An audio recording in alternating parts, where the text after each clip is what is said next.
it's really funny to listen to conversations with pastors. Now, funny is not humorous as much as it is just that oblique word interesting that people use, and they don't give a good definition, but they'll say it if they don't want you to know what they're really thinking. They'll say, well, that's interesting. Well, we're hearing some interesting conversations. Kevin, my generation, which is older than yours, and then your generation, which is older than the rest of them, one of the more common conversations you would hear from a pastor is, well, when I first came, it was. And so they tell the good transitions that have taken place. I bet you've heard a few pastors say, now, when I got there, it was. That's right. You think it's bad now. You should have seen it then, that kind of thing. Yes. They're not trying to be critical of people. I mean, dare anybody try to criticize their predecessor, but this is just their way of talking about how good it's been since they've been there. It's, you know what? It's great to see. You hear people can't see Amy, but sometimes she'll smile because she'll understand something, and she'll say, "Oh yeah, I got that part." So we're going to talk about 4 of the more common reasons for attendance decline in 2022. This is not a negative. Yeah, well, okay, Rainer, you're talking about attendance decline and that negative. Well, we're going to talk about it so you can know to go the opposite path. The common question that is the common conversation that is today is not when I came to the church and then the description. It is, well, in 2019, this is where we were. And of course, that's pre-COVID. And then they'll talk about that, and they'll talk about what has happened in 2022, or maybe back a year in 21 or 2 years in 20. So we're going to talk about 2022. And these are some of the things that I just want you to be aware of. A lot of this is correlative research, which means correlation does not necessarily mean causation, and some of it is anecdotal. It's not research based; it's just what we're hearing. So I want to give you these 4, and Kevin and I are going to talk about it. The direct correlation we're seeing, Kevin, is the length of time that a church did not hold in-person attendance, the more the decline is. In other words, the longer it was shut down, the tougher it is to regain where you were. I guess that makes sense, doesn't it? No, absolutely. I would think so. Yeah. It provides more stability for everyone. And what I found too, these pastors say, look, they're going to provide it from this point on. They're going to provide it, and who wants to come can, and who does not will not, which has always been the options, So. Yes. But don't you see sometimes that, there's not as much angst? This is a good sign about an emptier room than there used to be. Yeah. They're accepting it more. Oh, I think so. Much more comfortable with, I think too, just trying to, it just reminds them of the real purpose of what we all want a full room. But a full room is not actually what you're after. You're after life transformation. That can happen regardless of the size of the room or how full it is. So. Right.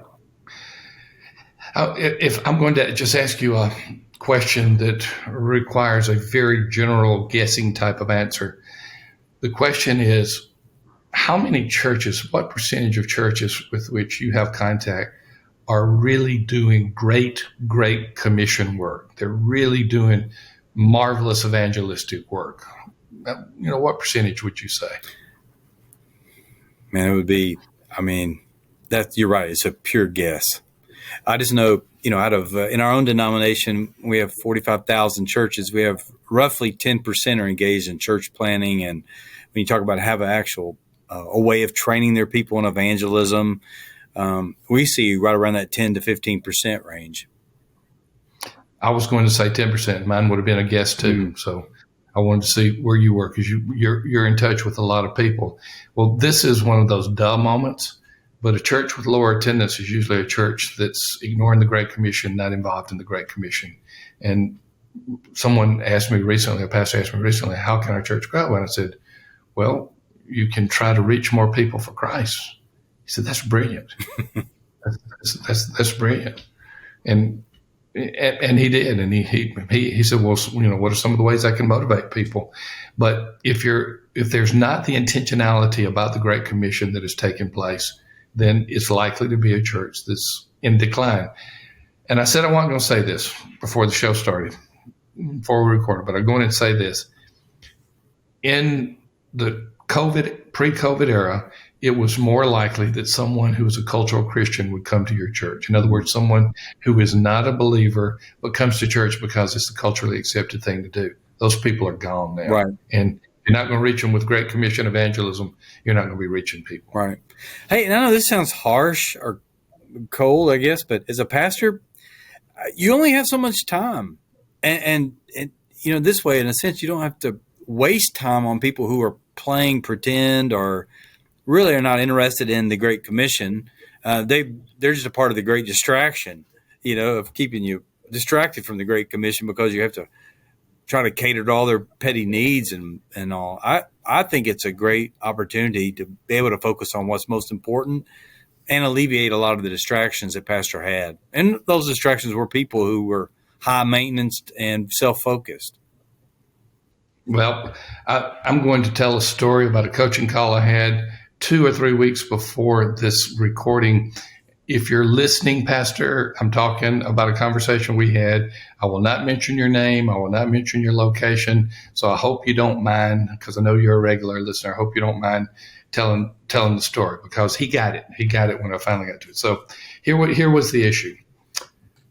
A lady in the church, I think after I heard him describe her, I'll just call her a woman in the church.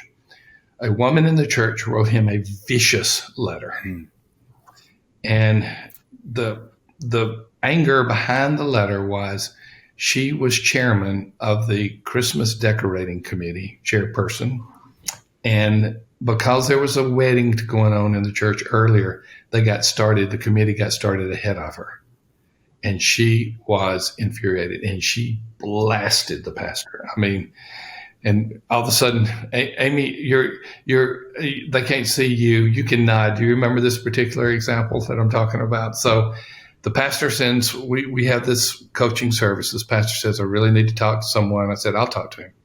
So we started talking, and I said, well, tell me about this person. How long has she been at the church? 30 years. Okay, so she's kind of a matriarch. Yeah. Do you know how much she gives to the church? He said, well, I've been told she doesn't give it all. He said, I don't have access to the records, but I've been told she's never given to the church. I said, how often does she attend church? He said, it's probably no more than twice a year. Maybe she'll show up 3 times a year. I was looking on the Zoom screen. I said, look at me. Stop it. Just stop it. I used the Bob Newhart, the methodology of counseling. Just stop it. I said, quit wasting your energy on someone who is not committed to the church. And that sounds cold too, doesn't it? That sounds non-pastoral. But, one of the purpose of the call was, how can I free up more time to do evangelism in my church? Right. And that was part of it. Right. Well, I told you my New Year's resolution was less bad people and bad things. I'm not spending my time on bad people or bad things. And I say bad, I love that.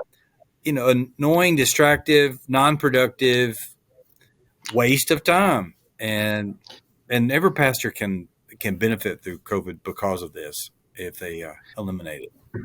So, Kevin, what you have are the drainers and then the rainers. Hey. One saps you, one energizes you. Isn't that right? There you go. I hear a book coming. Yeah. Yeah. If I hadn't published that, I guess I'll do that too. So your point is so well made. Stop spending inordinate amount of time. Right. You'll have to do some type of pastoral time, but in an inordinate amount of times with these squeaky wheels that serve no other purpose in the church than to be a squeaky wheel. Right. No, you're exactly right. Again, in the denomination I serve, Southern Baptist, we have 47,000 churches. We have about 7,000 that give over 80% of the resources. 7,000. Say that again now. Let me follow that. Out of 47,000 churches, about 7,000 churches give approximately 80% of the resources. Really? Mm-hmm. And so when it comes down to, when we look at we serve all pastors, absolutely. But my word, when you think of, every church is the same too. You have all these members, but you have the people who are actually there, the difference makers. There's not as many. And so, we have to take a strategic look at how we engage all these pastors, because it's impossible to serve all of them the same. You just can't. And as a church, you hate to say it, God loves everybody, but you have a limited amount of time, and it's very important to be strategic with your time. And you're wasting your time on the people who are not engaged, who say they're believers and not engaged. I'm not talking about the people who are not believers, but Yes. It's just using your time evangelistically and discipling those who really want to move forward. Man, you just got so much time in the day. You need to strategically use it. And, it's just like my daughter, I did a sermon back when she was like 12, and I multiplied 8 times 52 and came up with whatever that is. And said, that's how many Saturdays I have left with her, And so I want to make sure I use all those the best I can until she graduates. Those are gone now, 10 years removed, and she has 4 kids. And I'm so glad I tried to make the most of those, Saturdays. You have a limited amounts of weeks. Who knows how much time you have on this earth, but to make the most. And Pastor, I just encourage you to eliminate those things that have a drag. And what you'll find is, man, you'll get your life back. Why waste any time concerned over that woman, who's a chairman of, the Christmas decorating. Yeah, committee. like you even need that anyway. But no offense, but in case you were in charge of, I didn't know if Jess had put you in charge of that, but not exactly. It's just not worth the energy. I can't imagine the times I've spent fretting over, concerned about things that just made no difference at all when I was pastoring. And if I had to do it over again, not again. Hey, I was talking to a pastor just yesterday, and he said he just had a similar resolution. He said one of the things that has frustrated him and drained him is when he gets a text message or a voicemail that says, I need to talk to you. And, won't say anything else. And he said, I used to get so frustrated and so much anxiety about what was going to happen. And rarely did any of them. And even if it did, it was probably something I shouldn't have cared about anyway. He said, I've decided they're going to stop bothering me. And sure enough, it's happening, and it's not letting him bother me. Yeah. Well, life's too short. I told him I would always tell people to tell me the purpose of the meeting. He said, I don't think my church members are going to do that. So I'm just going to have to live with that. Robert Coleman's book, both The Master Plan of Evangelism is classic, and another book he wrote, The Master Plan of Discipleship, he points out that Jesus was very focused on where he spent his time. Mm-hmm. And yeah, certainly one of them was Judas. And there was one bad one in the crowd, but he did spend his time with just a few people mm-hmm. that, for the most part, understood his mission and where they were going. And it's a pretty good example for us. Absolutely. Well. And I want to be clear before you start sending those emails and ugly social media things about Kevin or me. We're not saying stop doing pastoral care. Mm. We're not saying don't love people. We're just saying, where do you spend your time? Kevin talked about spending his time with the highest priority church members in his church, which is his family. And then you look at it from that point on. Mm. So I do like it. Churches with older congregants are more likely to be declining. That's another duh moment, but one of the questions that we ask pastors when they say we're really off from 2019 is what's the typical age of your congregation? Give me a median, a midpoint. And it almost seems like it's older when they tell me that they're declining significantly. Are you hearing the same? Absolutely. And what we found in the revitalization area is that more churches are open now to lateraling things than ever before. The ones that are to that point, they're to that point like, look, somebody else just needs to take this. We haven't had the energy to do this. And where it normally might take 3, 4, 5 years, it seems like that runway is a lot shorter, and they're more apt to transition quicker. I don't know what you're hearing, but that's what we're seeing anyway. People are more open to doing it quicker. It's part of what we call the blank slate. Mm-hmm. And chances to start over are happening now. Right. And that's part of the good news. And if you're seeing attendance decline, this is an opportunity to, okay, what can we do that we have been waiting to do that we know we should do right now? Exactly. Are you seeing the changes in church replants and church mergers, and we call it adoptions, that are more open to that as No, well. absolutely. That's what I meant. The runway, Oh, that lateral. You're talking about the whole the church whole lateral. lateral, yeah, the whole church. People are much more open to lateraling their church, their facility. Hey, I want something to good, but we just don't have the energy to do this during COVID, or our pastor's gone. We don't have one. And what are some options you suggest? And they're more open to being partnering with a church to become a campus, or we just found people being much more open, much quicker. And instead of those years it took, it's probably less than half of that. I've been loving following Mark Clifton and the church that he's serving in Yeah, Kansas, that was Leewood. on on the precipice of death, and now it's come back to life. It's a great story. Yeah. And COVID was the tripping point for them, the metaphor you used, to lateral it off. Yeah, I said Leewood. It's not Leewood. That's a church in Memphis, but he absolutely it's a miracle. But that's what he does, and that's what he teaches and trains people to do. And it's a great model. But it's a perfect time for pastors. And I just encourage pastors to build those relationships with churches around them, so they have options, and let those churches know how they can, with honor, pass the baton.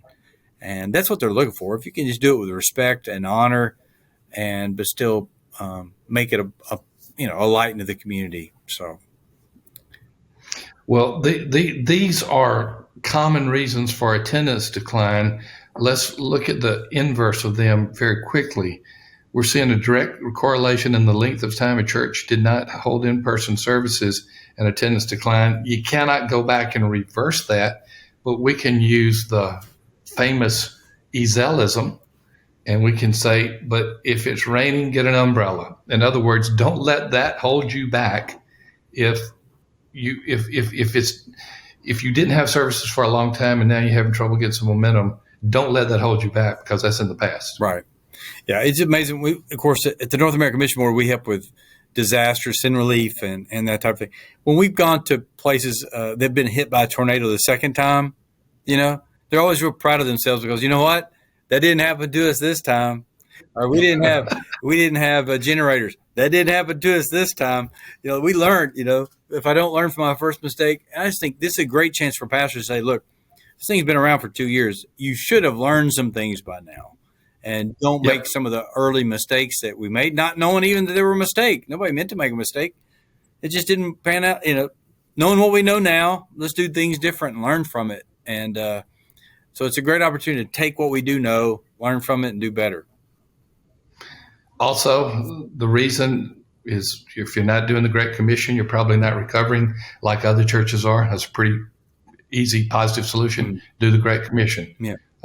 Amy will put the link to 3 Circles in the show notes, and I think it's the easiest way to share the gospel that is out there right now. And I was getting my hairs cut not too long ago, and the stylist was talking to me, and I just pulled up my smartphone and hit the out and started sharing it with her. And she said, "Oh, that's so neat. Do that again." So I did it again. Look, it goes both ways. I can't say she's a believer, but she's heard the gospel, and that's the opportunity I have. One of the encouraging things at Church Answers, Kevin, our evangelistic tool called Pray and Go, where we combine the ministry of prayer with the ministry of evangelism, is our best received tool that is out there. Yeah. So if you're not doing the Great Commission, do the Great Commission. Churches focusing on other issues are more likely to be declining. We didn't really cover that one that well. That's the church that is focused upon those things that are negative issues, that are dividers. And we've had a lot of those during COVID as well, where we had the divide over social distancing, mask or no mask, gather or not regather. And if that becomes the issue, you really lose focus of the Great Commission. So that would be one of those. And then we talked about churches with an older congregation are more likely to be declining. I love what Mark Clifton told us one time. He told us a story about a church where he encouraged the older women in the church to start mentoring some of the single moms in the community, and how that made the church younger, because the single moms obviously started bringing their kids with her, not just the moms, but the kids as well. There's a way to get younger. There's a way to reach people. There's a way, even if you're seeing attendance decline right now, that you can see it turned around. Right. Kevin, anything you want to add to this before we sign off on these common reasons for attendance decline in 2022? No, I think one of the things that's really been encouraging is even in the decline of attendance in a lot of scenarios, the giving has been very strong, and the opportunities for ministry are still there. And so we have the resources, we have the opportunities. We just need to have the focus and energy to get it done. So that's a great way to end this podcast. Thank you, Kevin Ezell. Thank you, the North American Mission Board, for being a part of, not only being a part, but for making this possible. Thank you for joining Revitalize and Replant. Subscribe on YouTube. You can go to Church Answers to YouTube channel, or you can go to churchanswers.com to listen to the podcast, or iTunes or Google Podcasts, Spotify. But give us a like, give us a rating, give us a review. Tell us you're there. We'd love to hear from you. And come back next time where it's Revitalize and Replant with Thom Rainer and Mark Clifton, or if it's Revitalize and Replant with Kevin Ezell and Thom Rainer. We'll be just waiting on you to get here. And we'll continue to help churches get healthier together.